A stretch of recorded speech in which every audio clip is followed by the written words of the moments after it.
De todo lo que estamos hablando, el problema es que la gente se enferma. Los niños y los padres que vienen de divorcios viven un 30% menos y tienen un 40% más de enfermedades crónicos degenerativas. Entonces, y lo que hace la diferencia de esta expresión de genes es el tiempo. En la medicina, cuando llega una persona enferma, actúas rápido. Y la ley no actúa rápido por los padres, pero el tema no son los padres, son los hijos. Hombres contra mujeres, que esto es lo que ha pugnado desde hace años y han polarizado a la sociedad. La violencia no tiene género y yo partiría esta tarde respecto a esta circunstancia. Es importante para poder construir una igualdad real, integrar a todas las voces, precisamente para que podamos definir una estrategia acorde a las necesidades de la infancia. Si hablamos de paz, estamos hablando que hay violencia. ¿Qué estamos haciendo como personas de cambio para entender y reconocer desde dónde vienen esas diferencias que provocan estas violencias? Se está criminalizando al hombre. Hay una violencia familiar. Verificar si las medidas son eficientes. Vemos que no. Ambas partes, o sea, los hombres y las mujeres tienen la misma capacidad genética para poder cuidar a unos hijos, ¿no? Cuidar a los niños. Entonces muchas veces se ve desde el punto de vista pues antiguo, heredado desde el siglo XVIII, de que la maternidad es un instinto natural y que por ser mujer tienes este instinto materno por definición, y hay muchos pensadores que han pues cuestionado y de hecho han refutado la existencia del instinto materno por naturaleza. O sea, no existe que nada más por ser mamá eres la que puede preservar y cuidar a los hijos. Entonces el daño que le podemos generar a los hijos por no una intervención oportuna a nivel de conciencia es irreversible y solamente lo vamos a poder controlar. Y pues la verdad es que siempre hemos sido interdependientes, nos necesitamos los unos a los otros. El artículo 13, párrafo primero de la Ley General de los Derechos de Niños y Adolescentes nos habla de derechos enunciativos, más no limitativos. ¿Qué significa esto? Que la protección de la infancia no tiene límites. Finalmente, para que haya una violencia estructural, tiene que haber una violencia cultural. Y la violencia cultural tiene que ver con el arte, con la música, con la religión, con la ideología que se va manteniendo en los lugares, en los países y que provocan esas violencias estructurales. El género somos todos, no nada más las mujeres.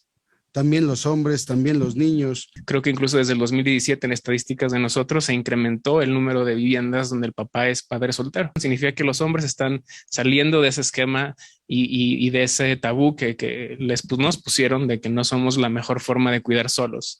Entonces, el equilibrio biopsicosocial implica que si esta parte social no la abordamos como una urgencia, porque el tema son los niños, no somos los adultos, va a haber un desequilibrio psicológico y ese es el que nos va a enfermar.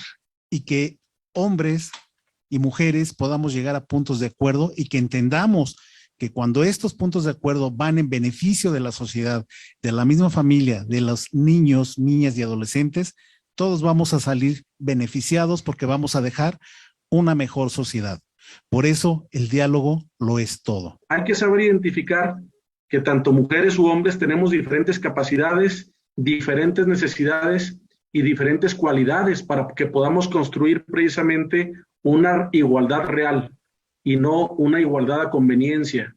Vamos a revisar un proceso que existe hoy en México legal y que probablemente ya está siendo rebasado y no está siendo ni expedito ni pronto. Así como tienen esta beneficio biológico que es la amígdala que ustedes, las mujeres, tienen encendida desde que nace un bebé, que les permite estar incluso prediciendo los movimientos de los bebés para saber dónde se van a caer, dónde hay peligro, cómo preservarlos, y eso es biológico. Eso sí es un poco egoísta de la biología, por eso no se pueden dormir mientras los hombres estamos acostados al lado, ¿no? Totalmente apagados, pero el hombre ha demostrado que puede compensar esta falta biológica de esta amígdala hiperdesarrollada con el desarrollar mediante nuestra vista de cerebro de testosterona, que es ver las cosas muy objetivas y poder compensar, ¿no?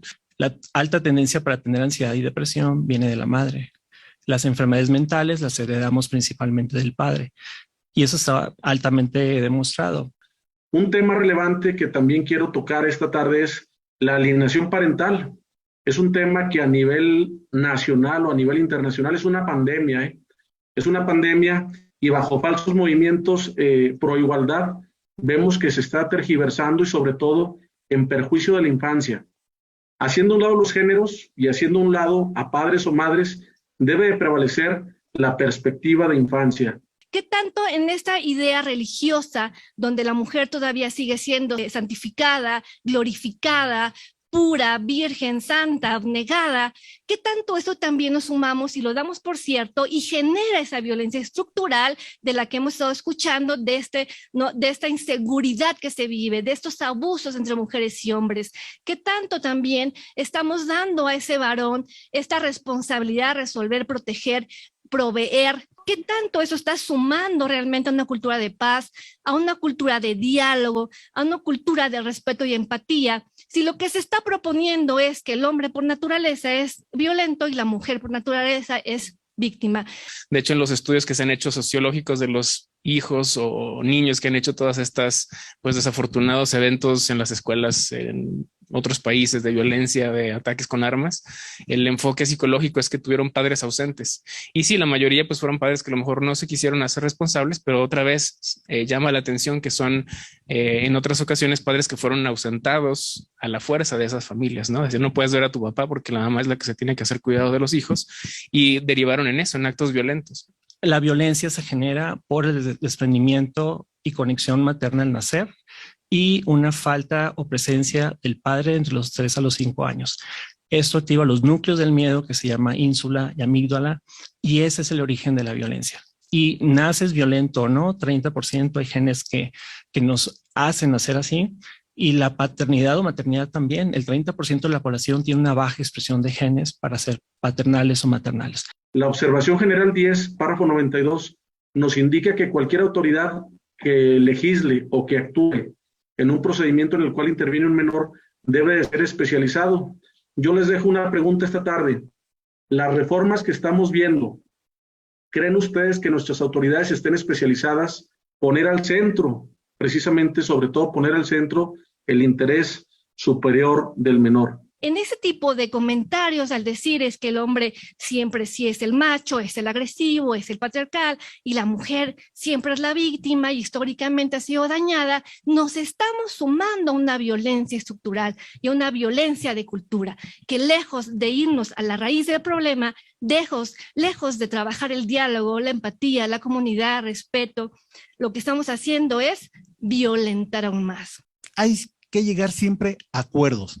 Y más en un tema tan importante como lo son, los derechos humanos son para todos y todas las personas. No pueden ser los derechos humanos para un género, para un sexo o para un grupo. Derechos humanos para todos y todas las personas. Creo que lo que se debe de erradicar, y estoy en total acuerdo, es la violencia institucional. No seguirla fomentando. Entre más violencias creemos, más violencias va a haber. Entonces, yo estoy totalmente de acuerdo que comencemos por la perspectiva de niñez, porque los estamos aventando a la delincuencia organizada. En el estudio que yo he hecho genético y biológico comparado con la ley, sí creo que la ley cumple con las condiciones de protección para niños, para padres, para adultos, pero es muy lenta y no hay la conciencia sobre los niños. Se enfoca más en los padres y últimamente mucho en la mujer. Requerimos instancias en las que se pueda dar la voz a la crítica, a la razón o a su conflicto y exponerlo siempre desde la cultura de la paz y la cultura del diálogo. Entender que biológicamente ambas partes tienen suficientes herramientas para hacerse cuidado y con éxito. Todos construimos. Todos necesitamos de todos, pero por favor que las instituciones sean objetivas, incluyentes y que integren a todas las voces para poder determinar una justicia no con perspectiva de género, con perspectiva de infancia. El cuidado de los niños, poniéndolos ante todo, es lo que controla la violencia y genera amor entre las sociedades.